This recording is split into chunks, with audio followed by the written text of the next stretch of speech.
जय श्री हरि।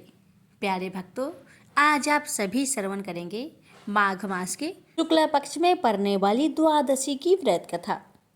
द्वादशी तिथि भगवान विष्णु जी को समर्पित है। इस दिन भगवान विष्णु जी की पूजा की जाती है और व्रत रखा जाता है। तो आइए रसपान करते हैं द्वादशी व्रत कथा। राजा अमरीश भगवान श्री हरि के परम भक्त थे। वे पृथ्वी के सातों द्वीप, अचल संपत्ति और अतुल ऐश्वर्य के शासक होने पर भी इन्हें सपने तुल्य समझते थे, क्योंकि वे जानते थे कि जिस धन वैभव के लोभ में पड़कर मनुष्य घोर नरक में जाता है, वह केवल 4 दिन की चांदनी है। राजा अमरीश का भगवान श्री कृष्ण में और उनके प्रेमी साधुओं में परम प्रेम था। उन्होंने अपने मन को श्री कृष्ण के चरणों में, वाणी को भगवान के गुणों का गान करने में, हाथों को श्री हरि के मंदिर मार्जन में और अपने कानों को भगवान की मंगलमयी कथा के श्रवण में लगा रखा था। उन्होंने अपने नेत्रों को श्री हरि की विग्रह व मंदिरों के दर्शन में, नासिका को उनके चरण कमलों पर चढ़ी श्रीमती तुलसी की दिव्य गंध में और जीवा को भगवान के प्रति अर्पित नैवेद्य प्रसाद में संलग्न कर दिया था। राजा अमरीश के पैर भगवान के क्षेत्र आदि की पैदल यात्रा करने में ही लगे रहते और वे सिर से भगवान श्री कृष्ण के चरण कमलों की वंदना किया करते थे। इस प्रकार उन्होंने अपने सारे कर्म यज्ञ, पुरुष, इंद्रियातीत भगवान के प्रति उन्हें सर्वोत्तम एवं सर्वरूप समझकर समर्पित कर दिए थे और भागवत भक्त ब्राह्मणों की आज्ञा अनुसार वे इस पृथ्वी का शासक करते थे। उन्होंने बड़ी बड़ी दक्षिणा वाले अनेकों अश्वमेध यज्ञ करके यज्ञाधिपति भगवान की आराधना की थी। उनकी प्रजा महात्माओं के द्वारा गाए हुए भगवान के उत्तम चरित्रों का बहुत सम्मान करती। किसी समय बड़े प्रेम से श्रवण करती और किसी समय उनका गान करती। इस प्रकार उनके राज्य के मनुष्य देवताओं के अत्यंत प्यारे स्वर्ग की भी इच्छा नहीं करते। राजा अमरीश की अनन्य प्रेममयी भक्ति से प्रसन्न होकर भगवान ने उनकी रक्षा के लिए सुदर्शन चक्र को नियुक्त कर दिया था, जो विरोधियों को भयभीत करने वाला एवं भगवान भक्तों की रक्षा करने वाला है। एक बार उन्होंने अपनी पत्नी के साथ भगवान श्री कृष्ण की आराधना करने के लिए 1 वर्ष तक द्वादशी प्रधान एकादशी व्रत करने का नियम ग्रहण किया। उन्होंने 3 रात का उपवास किया और एक दिन यमुना जी में स्नान करके भगवान श्री कृष्ण की पूजा की। तत्पश्चात पहले ब्राह्मणों को स्वादिष्ट और अत्यंत गुणकारी भोजन कराकर उन लोगों के घर 60 करोड़ गौएं सुसज्जित करके भेज दी। जब ब्राह्मणों को सब कुछ मिल चुका, तब राजा ने उन लोगों से आज्ञा लेकर व्रत का पारण करने की तैयारी की। उसी समय श्राप और वरदान देने में समर्थ स्वयं दुर्वासा जी भी उनके यहाँ अतिथि रूप में पधारे। राजा अमरीश उन्हें देखते ही उठकर खड़े हो गए, आसन देकर बैठाया और विविध सामग्रियों से उनके चरणों में प्रणाम करके भोजन के लिए प्रार्थना की। दुर्वासा जी ने राजा अमरीश की प्रार्थना स्वीकार कर ली और इसके बाद आवश्यक कर्मों से निवृत्त होने के लिए वे नदी तट पर चले गए। वे ब्रह्मा का ध्यान करते हुए यमुना के पवित्र जल में स्नान करने लगे। इधर द्वादशी केवल घड़ी भर शेष रह गई थी। धर्मज्ञ अमरीश ने धर्म संकट में पड़कर ब्राह्मणों के साथ परामर्श किया। उन्होंने कहा, ब्राह्मण देवताओं, ब्राह्मण को बिना भोजन कराए स्वयं खा लेना और द्वादशी रहते पारण न करना दोनों ही दोष है। इसलिए इस समय जैसा करने से मेरी भलाई हो और मुझे पाप न लगे, ऐसा काम करना चाहिए। तब ब्राह्मणों के साथ विचार करके उन्होंने कहा, ब्राह्मणों, श्रुतियों में ऐसा कहा गया है कि जल पी लेना भोजन करना भी है, नहीं भी करना है, इसलिए इस समय केवल जल से पारण किए लेता हूँ। ऐसा निश्चय करके मन ही मन भगवान का चिंतन करते हुए राजश्री अमरीश ने जल पी लिया और फिर दुर्वासा जी के आने की राह देखने लगे। दुर्वासा जी आवश्यक कर्मों से निवृत्त होकर यमुना तट से लौट आए।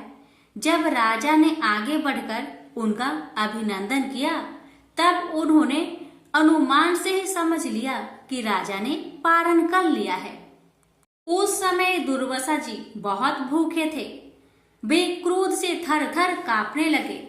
उन्होंने हाथ जोड़कर खड़े अमरीश से डट कर कहा, आओ देखो तो सही, यह कितना क्रूर है। यह धन के मद में मतवाला हो रहा है। भगवान की भक्ति तो इसे छू तक नहीं गई और यह अपने को बड़ा समर्थ मानता है। आज इसने धर्म का उल्लंघन करके बड़ा अन्याय किया है। मैं इसका अतिथि होकर आया हूँ, किंतु फिर भी मुझे खिलाए बिना ही इसने खा लिया। अच्छा देख, तुझे अभी इसका फल चखाता हूँ। यो कहते कहते वे क्रोध से जल उठे। उन्होंने अपनी एक जटा उखाड़ी और उससे अमरीश को मार डालने के लिए एक कृत्या राक्षसी उत्पन्न की। वह आग के समान जलती हुई हाथ में तलवार लेकर राजा अमरीश पर टूट पड़ी। परम पुरुष परमात्मा ने अपने सेवक की रक्षा के लिए पहले से ही सुदर्शन चक्र को नियुक्त कर रखा था। जैसे आग क्रोध से गुर्राते हुए सांप को भस्म कर देती है, वैसे ही चक्र ने दुर्वासा जी की कृत्या को जलाकर ढेर कर दिया।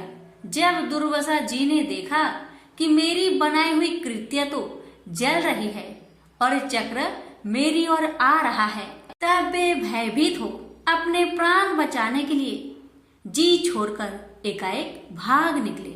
जैसे ऊंची ऊंची लपटों वाला दवानल सांप के पीछे दौड़ता है, वैसे ही भगवान का चक्र तो मेरे पीछे लग गया है। तब दुर्वासा जी दिशा, आकाश, पृथ्वी, अतल, बीतल आदि नीचे के लोक, समुद्र, लोकपाल और उनके द्वारा सुरक्षित लोक एवं स्वर्ग तक में गए। परंतु जहां जहां वे गए वहीं वहीं उन्होंने असहा तेज वाले सुदर्शन चक्र को अपने पीछे लगा देखा। जब उन्हें कहीं भी कोई रक्षक न मिला तब वे तो डर गए। अपने प्राण बचाने के लिए वे देव शिरोमणि ब्रह्मा जी के पास गए और बोले, ब्रह्मा जी आप स्वयंभू हैं, भगवान के इस तेजोमयी चक्र से मेरी रक्षा कीजिए। ब्रह्मा जी ने कहा, दुर्वासा जी मैं शंकर जी, दक्ष, भृगु आदि, प्रजापति, भूतेश्वर आदि सब जिनके बनाए नियमों में बंधे हैं तथा जिनकी आज्ञा सिरोधार्य करके हम लोग संसार का हित करते हैं, उनके भक्त के द्रोही को बचाने में हम समर्थ नहीं है। जब ब्रह्मा जी ने इस प्रकार दुर्वासा को निराश कर दिया तब भगवान के चक्र से संतप्त होकर वे कैलाशवासी भगवान शंकर की शरण में गए। शंकर जी ने कहा, दुर्वासा जी जिनसे पैदा हुए अनेकों ब्रह्मांडों में हमारे जैसे हजारों चक्र काटते हैं, यह चक्र उन्हीं विश्वेश्वर का शस्त्र है। यह हम लोगों के लिए असह है। तुम उन्हीं की शरण में जाओ, वे भगवान ही तुम्हारा मंगल करेंगे। निराश होकर दुर्वासा जी श्री हरि भगवान के परम धाम बैकुंठ की तरफ में भागे।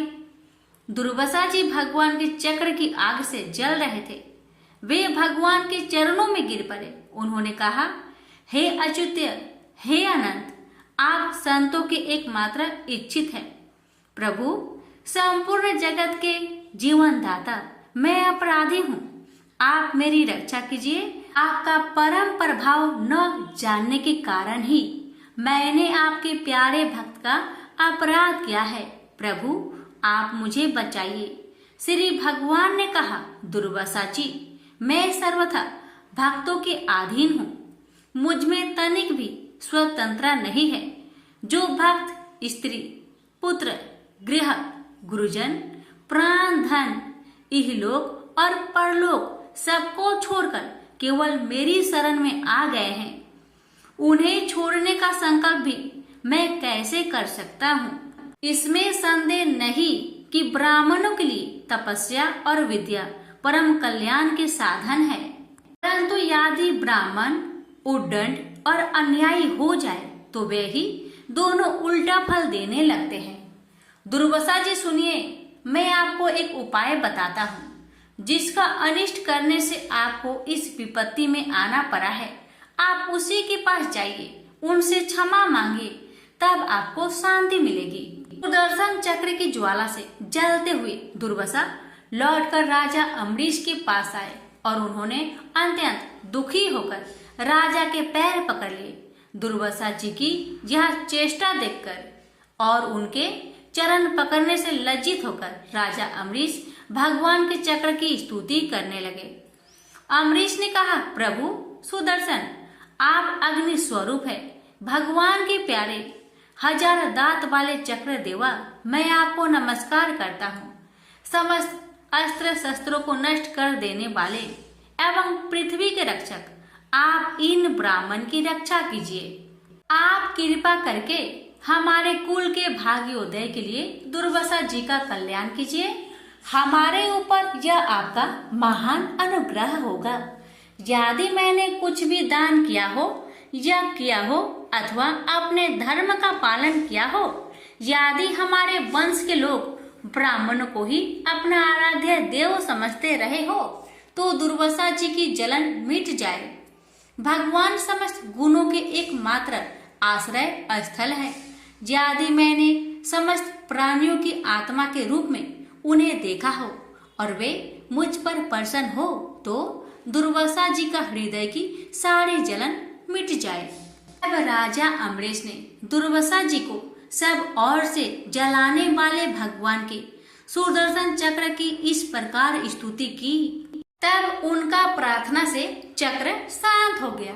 जब दुर्वासा चक्र की आग से मुक्त हो गए और उनका चित्त स्वस्थ हो गया, तब वे राजा अम्बरीश को अनेकानेक उत्तम आशीर्वाद देते हुए उनकी प्रशंसा करने लगे। दुर्वासा जी ने कहा, धन्य है, आज मैंने भगवान के प्रेमी भक्त का महत्व देखा।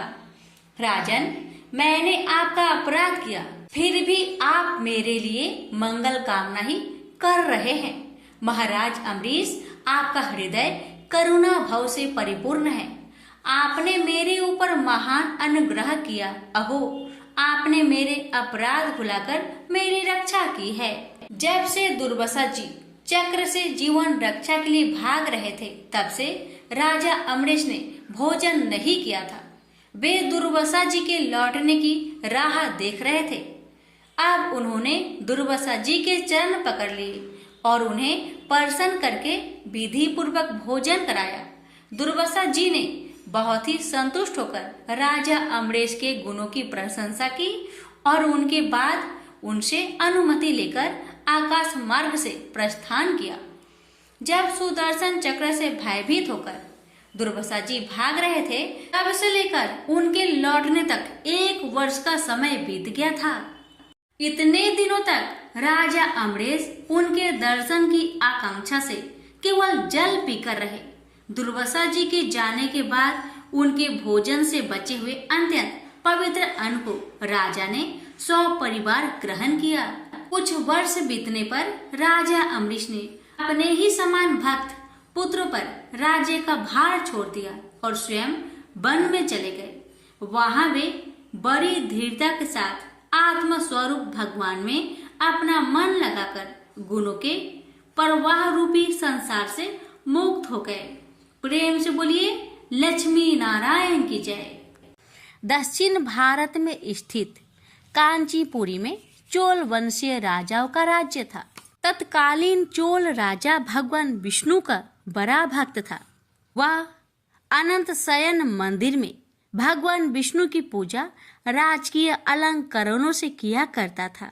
मूर्ति की श्रृंगारिक पूजा कर उसके मन में यह अहंकार भी पैदा होता था कि ऐसे दिव्य अलंकरणों से भगवान की श्रृंगारिक पूजा अन्य कोई नहीं करता।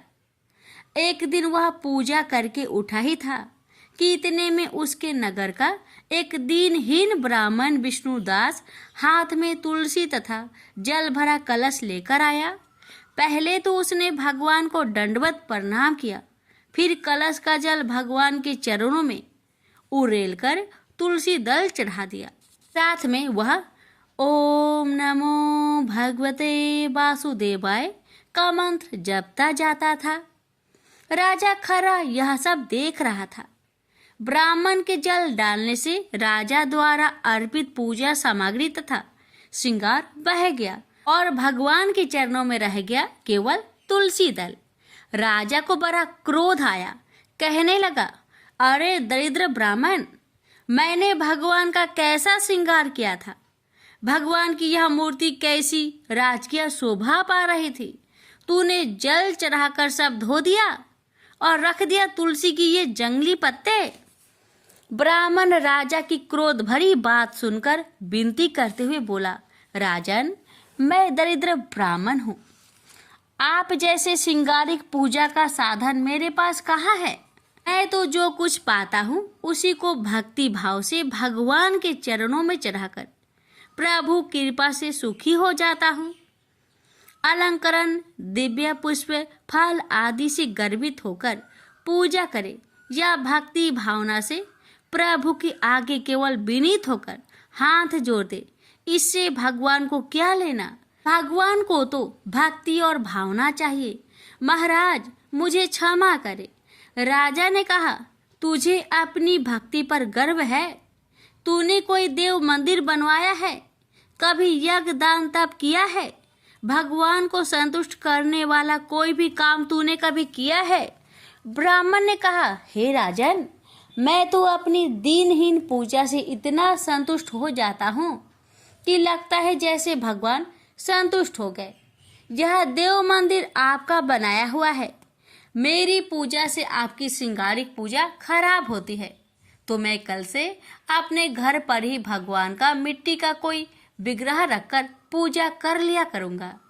यह कहकर ब्राह्मण चलने लगा तो राजा ने कहा, अच्छा तो भक्त ब्राह्मण, मेरी भी बात सुन ले। भगवान विष्णु किस पर प्रसन्न होकर पहले किसको दर्शन देते हैं, इसे सब लोग देखेंगे। ब्राह्मण ने इस चुनौती को जैसे सुना ही नहीं, चलते चलते धीरे से बोला, भगवान का तो मुझे मेरी हर सांस में आभास होता रहता है। मैं तो अपने मन में उनका नित्य दर्शन करता रहता हूँ, दूसरों से मुझे क्या लेना। ब्राह्मण अपनी कुटिया में चला गया, राजा राजमहल में चला गया। ब्राह्मण ने उस मंदिर में जाना छोड़ दिया। अपने घर पर ही विष्णु भगवान का एक छोटा सा विग्रह ले आया और उसी का भक्ति भाव से पूजन कर कुछ भी रूखा सूखा होता भगवान को भोग लगाने के बाद खुद भोजन करता था। यह उसका नित्य का नियम था। उधर राजा अपने देव मंदिर में अपनी पूजा विधि से स्वयं ही प्रसन्न होता और अपनी पूजा पर गर्व करता। उसने अपनी यज्ञशाला में मुग्दल को आचार्य बनाकर एक विशाल राज्योचित यज्ञ प्रारंभ किया। राजा को एक बड़ा यज्ञ कराने का गर्व हो रहा था। ब्राह्मणगण वेद पाठ करते, राजा को यह अभिमान होता कि वह यज्ञ करा रहा है। एक दिन ब्राह्मण पूजा पाठ करने के बाद भगवान को भोग लगाने को जैसे ही उठा कि सारा का सारा खाना एक मरियल सा भिखारी खाकर भाग गया। ब्राह्मण हठप्रभ, अब क्या करे, भगवान को क्या भोग लगाए। दोबारा रसोई बनाए तो देर होगी और संध्या का समय समाप्त हो जाएगा। भगवान की इच्छा मानकर भगवान को हाथ जोड़कर कहा, हे भगवान, जब आपके लिए भोग नहीं लगा पाया तो मैं भी भूखा सोऊंगा। ब्राह्मण ने रात भूखे ही बिता दी। दूसरे दिन भी भूख के समय ऐसी ही घटना घटी। ब्राह्मण भगवान को बिना भोग लगाए भूखा ही सो गया। उसे आश्चर्य हुआ कि कौन भोग के समय चुपके से आकर रसोई का सारा खाना खा जाता है। तीसरे दिन वह सावधान था। भोग के समय जैसे ही वह भूखा ब्राह्मण आया और खाना लेकर भागने लगा कि उसने उसे पकड़ लिया। उसकी दयनीय दशा देखकर कहा, दरिद्र नारायण, इस प्रकार चुपके से चोरी से खाना क्यों ले जा रहे हो? आओ बैठो, भगवान का भोग लगाने के बाद जो कुछ भी रूखा सूखा है बैठकर प्रेम से खाकर अपनी भूख मिटाओ। अब मैं आपको ऐसे न जाने दूंगा। बैठो और प्रेम से भोजन करो। मैं समझूंगा मेरे नारायण स्वयं प्रत्यक्ष भोग स्वीकार कर रहे हैं। यह कहकर उसने उस भूखे ब्राह्मण को आसन पर बैठाया और खाना परोसकर हाथ जोड़कर बैठ गया। इतने में ही उसे भूखे ब्राह्मण ने अपना स्वरूप बदला और वह साक्षात विष्णु के रूप में विराजमान हो गया। साक्षात भगवान विष्णु को आपने यहाँ भोग ग्रहण करते देख वह ब्राह्मण उनके चरणों में गिर पड़ा। उसे उठाते हुए भगवान विष्णु ने कहा, उठो मेरे प्यारे भक्त, मैं चोल राजा के यहाँ भी रोज जाता था, मगर वहां से मुझ दीनहीन दरिद्र को भगा दिया जाता था। उस राजसी अहंकारी यज्ञ में राजपुरुषों, दरबारियों, कर्मकांडी ब्राह्मणों की प्रतिष्ठा है। अपने को भक्त कहलाने का दिखावा है। वहां से दीनहीन तथा भूखे भगा दिए जाते हैं। जाओ चोल महाराज से कह दो कि भगवान विष्णु मेरे यहाँ आए हैं, आकर दर्शन कर ले। मैं तब तक यहीं बैठा रहूंगा। ब्राह्मण गदगद होकर भागा भागा चोल नरेश के पास गया और कहा, हे राजन, भगवान विष्णु मेरे यहाँ बैठे हैं, चलिए आपको दर्शन देने के लिए बुला रहे हैं। यह सुनकर राजा हंसा, लेकिन महर्षि मुग्दल भगवान की यह माया समझ रहे थे। उन्होंने राजा से कहा, हे राजन, ब्राह्मण की बात सच मानकर चलिए, मैं भी चलता हूँ। भगवान की लीला निराली है, चलिए चलकर देखते हैं। चोल राजा ऋषि मुग्दल तथा वह ब्राह्मण चलकर जब उस झोपड़े में आए तो देखा कि भगवान विष्णु भोजन कर रहे थे। राजा ने आश्चर्य से हाथ जोड़कर कहा, प्रभु, मैं आपका दर्शन पाने तथा आपका प्रसाद ग्रहण करने को कितने दिनों से जब तब पूजा यज्ञ कर रहा हूँ। केवल दुर्लभ राजभोग छोड़कर आप यहाँ इस ब्राह्मण का रूखा सूखा भोजन ग्रहण कर रहे हैं, क्यों? भगवान ने हंसकर कहा, हे राजन, तुम्हारे पूजा अर्चना यज्ञ तप में राजसी अहंकार है, एक दिखावा है। इस ब्राह्मण की दरिद्रता में विनम्र भक्ति है, दिखावा नहीं, भावना है, विहल प्रेम है। मैं तो निरहंकारी भक्ति तथा भावना का भूखा हूँ, इसलिए यह प्रेम प्रसाद ग्रहण कर रहा हूँ। तुम्हारी पूजा अंत मरण की नहीं है, दिखावे की है। भगवान की यह बात सुनकर राजा को ज्ञान हुआ। जब तक राजसी वैभव से जुड़ा रहूंगा यह अहंकार बना रहेगा। इसलिए राजा ने अपने पुत्र को राज्य सौंपकर वन प्रस्थी जीवन बिताने तथा आडंबरहीन भक्ति करने किसी आश्रम में चले गए। प्रेम से बोलिए विष्णु भगवान की जय। एक बार की बात है कि देवी सत्यभामा भगवान श्री कृष्ण से पूछती है कि हे प्रभु, पहले आपने मुझे तुलसी को जल देने का और तुलसी के पास दीपक जलाने का महात्म्य सुनाए, किंतु हे प्रभु, आज मैं आपके पास यह जानने के लिए आई हूँ कि तुलसी को जल चढ़ाने के नियम क्या है। कौन सी स्त्री तुलसी को जल नहीं चढ़ा सकती है, इस विषय में मुझे ज्ञान दीजिए। भगवान श्री कृष्ण कहते हैं, हे सत्यभामा, आज तुमने बहुत ही उत्तम प्रश्न किया है। तुलसी को जल देने के महत्वपूर्ण नियम होते हैं। उन नियमों का पालन करते हुए ही तुलसी को जल देना चाहिए। यदि कोई व्यक्ति इन नियमों का पालन नहीं करता है तो उसे महापाप लगता है। देवी लक्ष्मी उसके घर का त्याग करके चली जाती है। हे प्रिय, आज मैं उन 3 स्त्रियों के विषय में बताने जा रहा हूँ जिन्हें तुलसी को जल नहीं चढ़ाना चाहिए।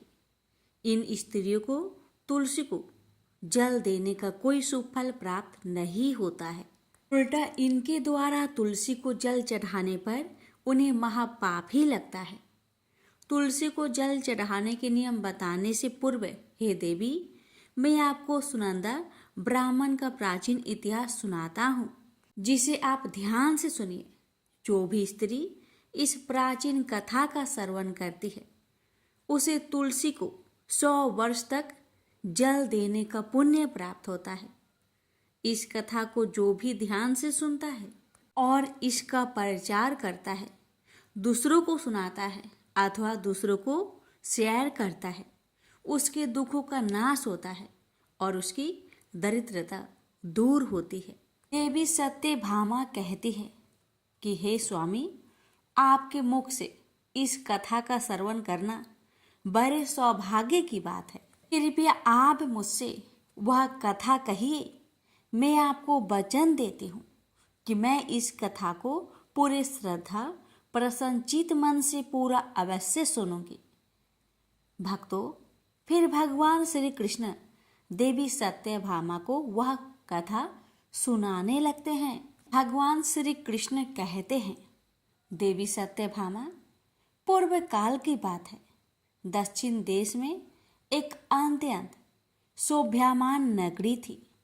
उस नगरी में वसुदेव नाम का एक ब्राह्मण निवास करता था। वसुदेव बहुत ही बुद्धिमान और शास्त्रों में पारंगत था। उसने वेदों का भी अध्ययन किया था। उसी के नगर के पास अन्य एक नगर था। उस नगर में देवशर्मा नाम का एक विद्वान ब्राह्मण था। उसकी एक पुत्री थी जिसका नाम सुनंदा था। उस देवशर्मा ने बड़े ही लाड़ प्यार से अपनी पुत्री का लालन पालन किया था। उसकी पुत्री अत्यंत सुंदर और गुणवान थी। जब सुनंदा विवाह के योग हुई तो देवशर्मा को अपनी पुत्री के विवाह की चिंता सताने लगी। इसलिए उसने अपनी पत्नी से कहा, हे प्रिय, हमारी पुत्री अब जवान हो चुकी है, इसलिए अब इसका विवाह हमें कर देना चाहिए। तब उसकी पत्नी कहती है, स्वामी, मेरी दृष्टि में एक विद्वान ब्राह्मण है जिसका नाम वसुदेव है। मैं तो कहती हूँ हमारी पुत्री का विवाह उन्हें श्रेष्ठ ब्राह्मण के साथ करा दी जाए। उनके साथ विवाह करके हमारी पुत्री सुखी जीवन व्यतीत करेगी। देवशर्मा कहता है, प्रिय, तुम ठीक कहती हो। मैंने भी वसुदेव जी के विषय में बहुत सुना हूँ। हम हमारी पुत्री का विवाह उन्हीं के साथ करेंगे। मैं कल ही उनके पास अपनी पुत्री के विवाह का प्रस्ताव लेकर जाता हूँ। फिर देवशर्मा अपनी पुत्री के विवाह का प्रस्ताव लेकर वसुदेव के घर पर जाता है। उस समय वसुदेव अपने माता पिता की सेवा कर रहा था। जब देवशर्मा वसुदेव को अपने माता पिता की सेवा करते देखता है तो उसे बड़ा आनंद होता है। वह सोचता है, अरे वाह, यह ब्राह्मण पुत्र तो कितना महान है। यह तो बड़ी प्रसन्नता से अपने माता पिता की सेवा कर रहा है। जब देवशर्मा को सदैव द्वार पर खड़ा देखता तो उनका स्वागत करता और कहता, हे वृषवर, पधारिए, आपका स्वागत है। कहिए मैं आपकी किस प्रकार से सहायता कर सकता हूँ। वसुदेव का अतिथि सत्कार देखकर देवशर्मा बहुत प्रसन्न हो जाता है। वह देखता है कि वसुदेव का घर अत्यंत पवित्र और शुद्ध होता है। उसके घर के सामने तुलसी का पौधा होता है और घर के अंदर भगवान विष्णु की प्रतिमा रखी हुई होती है। इससे देवशर्मा को विश्वास हो जाता है कि सदैव ही उनकी पुत्री के लिए यह घर सर्वोत्तम है। फिर देवशर्मा वसुदेव से कहता है, हे वृषवर, आज मैं आपके पास मेरी पुत्री के साथ आपके विवाह का प्रस्ताव लेकर आया हूँ। मेरी पुत्री के लिए आपके समान श्रेष्ठ वर कहीं और नहीं मिल सकता। वसुदेव के माता पिता भी यह बात सुनकर प्रसन्न हो जाते हैं और वसुदेव को विवाह के लिए मना लेते हैं। फिर वसुदेव भी विवाह के लिए तैयार हो जाता है। विवाह का मुहूर्त तय किया जाता है और एक पवित्र स्थान पर वसुदेव और सुनंदा का विवाह संपन्न किया जाता है। सुनंदा के सुंदर और मनमोहक रूप को देखकर वसुदेव बहुत प्रसन्न होता है। सुनंदा अत्यंत गुणवान और चरित्रवान स्त्री थी। विवाह के बाद जब सुनंदा वासुदेव के घर पर जाती है तो वह अपने पति और सास ससुर की बड़ी सेवा करती है। अपनी मधुर वाणी और कार्य से वह सभी के मन को जीत लेती है। नंदा के ससुराल वाले भी उसके कार्य से बहुत संतुष्ट रहते हैं।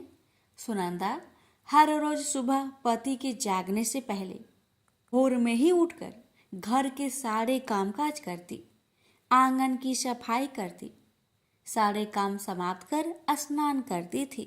स्नान करके वह नित्य तुलसी जी को जल देती थी, उनका पूजन करती थी और फिर पूजा घर में जाकर भगवान विष्णु और माँ लक्ष्मी का पूजा किया करती थी। फिर भोजन बनाकर उसमें तुलसी पत्र डालकर भगवान विष्णु को भोग लगाया करती थी। उसके बाद वह अपने सास ससुर को भोजन देती और फिर पति को भोजन कराकर फिर खुद भोजन किया करती थी। रात को वह सासू माँ के चरण दबाकर पति के चरण दबाती और फिर पति के सो जाने के बाद खुद सो जाया करती थी। सुनंदा के अंदर एक पतिव्रता नारी के सभी लक्षण थे और वह अपने पति को ही परमेश्वर मानकर उनकी सेवा करती थी। सुनंदा ने कभी अपने पति के अलावा अन्य पुरुष के विषय में विचार नहीं किया। वह सत्य धर्म का पालन करने वाली और धर्म कार्य करने वाली पवित्र स्त्री थी। उसने कभी कोई अशुभ कार्य नहीं किया। सुनंदा के ऐसे सात्विक और सरल स्वभाव को देखकर माँ लक्ष्मी भी उस पर मेहरबान थी।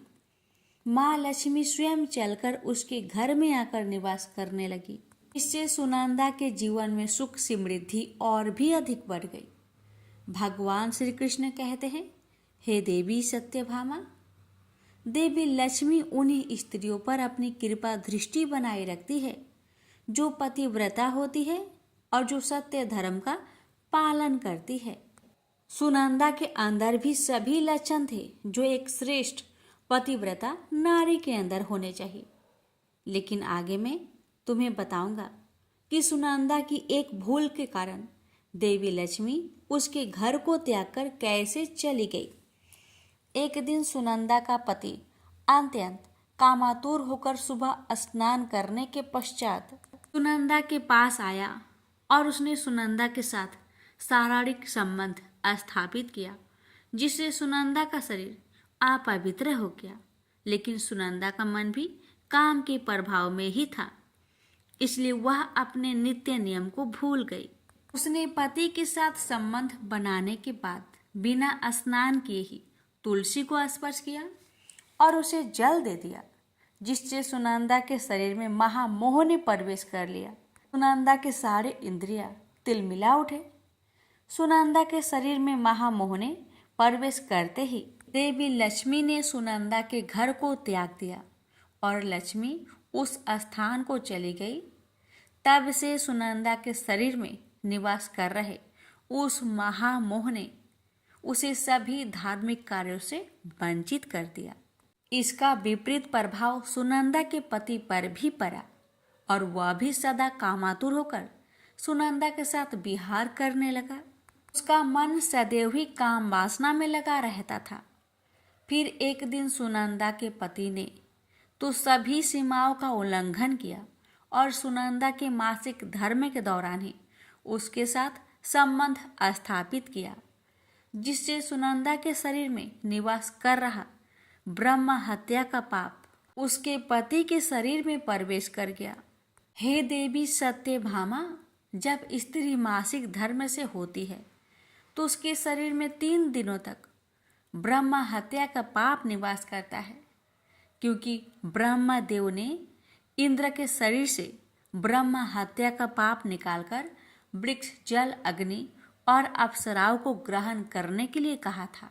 उस समय से स्त्रियों के शरीर में मासिक धर्म के दौरान ब्रह्म हत्या का पाप निवास करता है और जो भी पुरुष मासिक धर्म के दौरान स्त्री को स्पर्श करता है अथवा उसके साथ संबंध बनाता है तो यह पाप उसके शरीर में प्रवेश कर जाता है।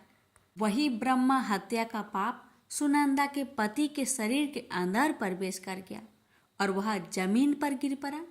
उसे तुरंत ही कोढ़ का रोग हो गया। उसका अंग अंग जलने लगा। उसके शरीर पर छाले पड़ गए और वह दर्द से चीखने लगा। हाय, मुझसे यह क्या अपराध हो गया। मेरे द्वारा भयंकर पाप हो गया है। मैंने सब कुछ जानते हुए भी महापाप किया है। अब मेरी रक्षा कौन करेगा।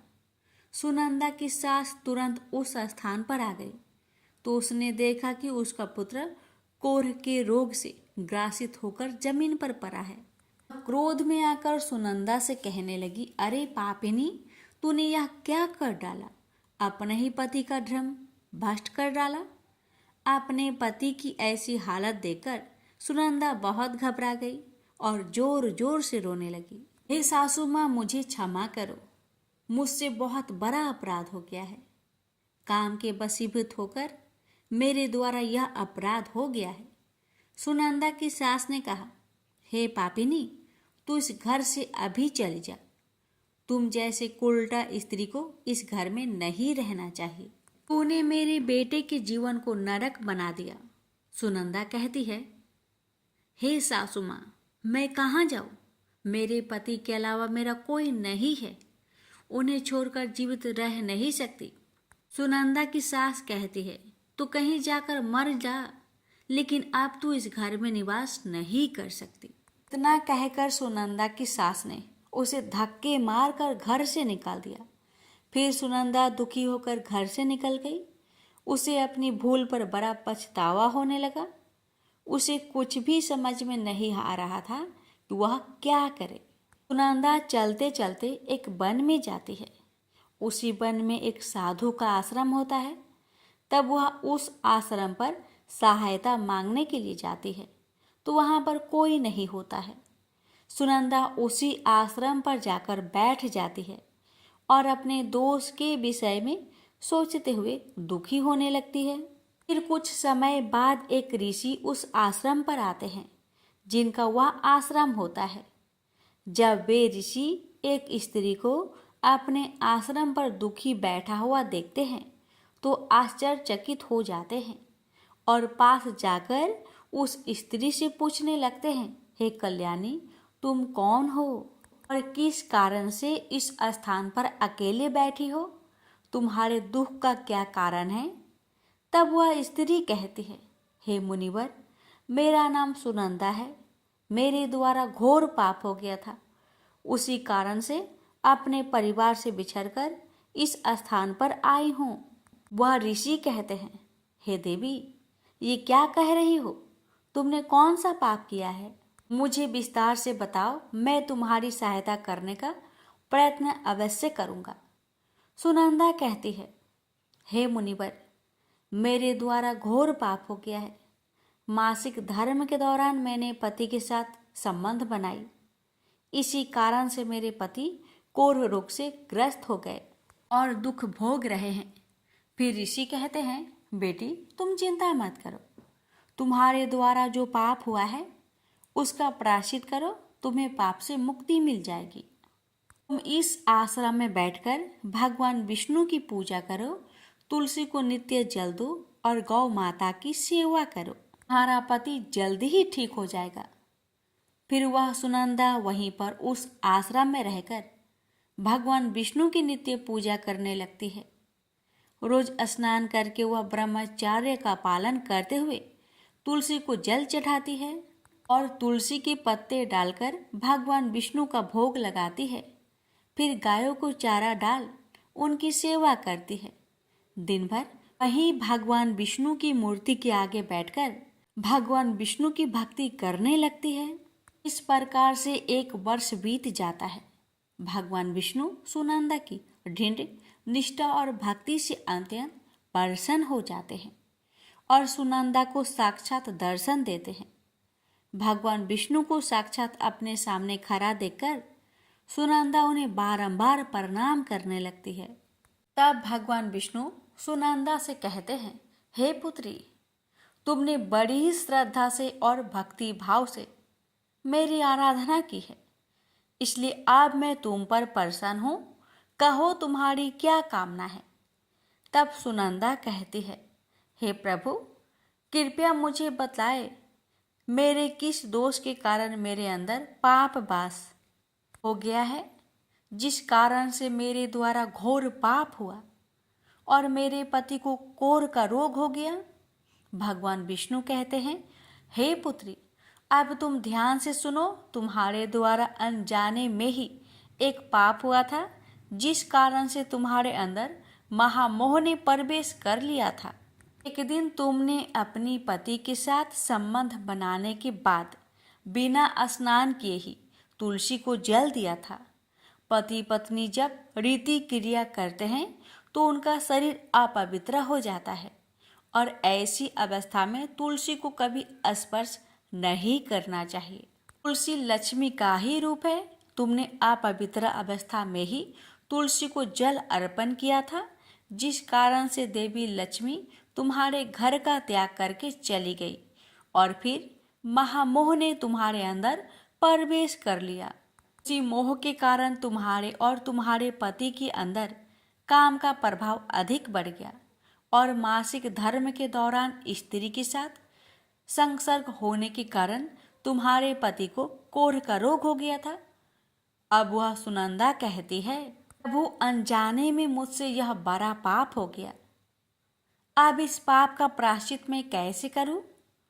भगवान विष्णु कहते हैं, हे सुनंदा, इस पाप का प्रायश्चित तुम्हारे 1 वर्ष तक ब्रह्मचार्य व्रत का पालन करके तुमने कर लिया है, इसलिए अब तुम पाप से मुक्त हो।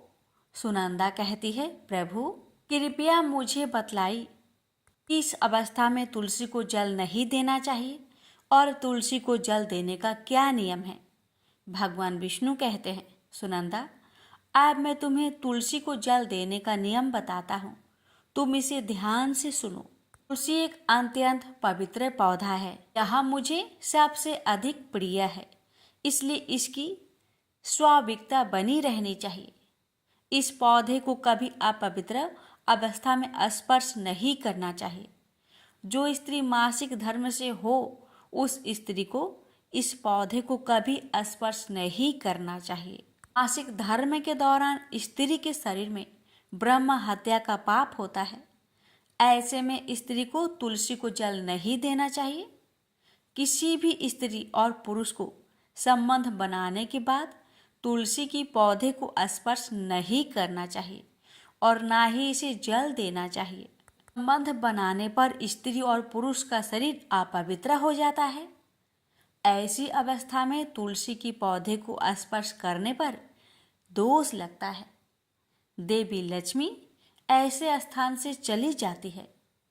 हे पुत्री, जो स्त्री अपने पति का त्याग करके चली गई हो, जो विवाह के पश्चात अपने पति को छोड़कर अन्य पुरुष के साथ निवास कर रही हो, ऐसी स्त्री को भी तुलसी को जल नहीं चढ़ाना चाहिए। तुलसी की पूजा करने का अधिकार केवल पतिव्रता स्त्रियों को ही है। जो स्त्री असत होती है, उसे तुलसी को जल नहीं चढ़ाना चाहिए। सुनंदा, अब मैंने तुम्हें तुलसी को जल देने का संबंध में महत्वपूर्ण नियम बतलाए हैं, तुम इसे ध्यान में रखो। तब सुनंदा कहती है, हे प्रभु, मेरे पति कोढ़ के रोग से पीड़ित हैं, कृपा करके मेरे पति को रोग से मुक्त कीजिए। तब भगवान विष्णु कहते हैं, हे सुनंदा, तुमने इस तुलसी के वृक्ष की 1 वर्ष तक पूजा की है। यह अत्यंत पवित्र पौधा है। अब तुम इसके पत्ते ले जाकर अपने पति को खिला दो, वह रोग और पापों से मुक्त हो जाएगा। इतना कहकर भगवान विष्णु अंतर्ध्यान हो गए। यह सुनकर सुनंदा बहुत प्रसन्न हो जाती है और भगवान विष्णु को बारंबार प्रणाम करके धन्यवाद देती है।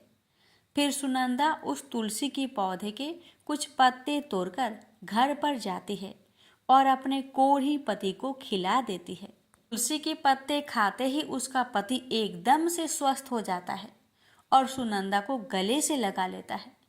सुनंदा की सास भी जब यह चमत्कार देखती है तो बड़ी प्रसन्न हो जाती है और फिर वे सभी प्रसन्नता से रहने लगते हैं।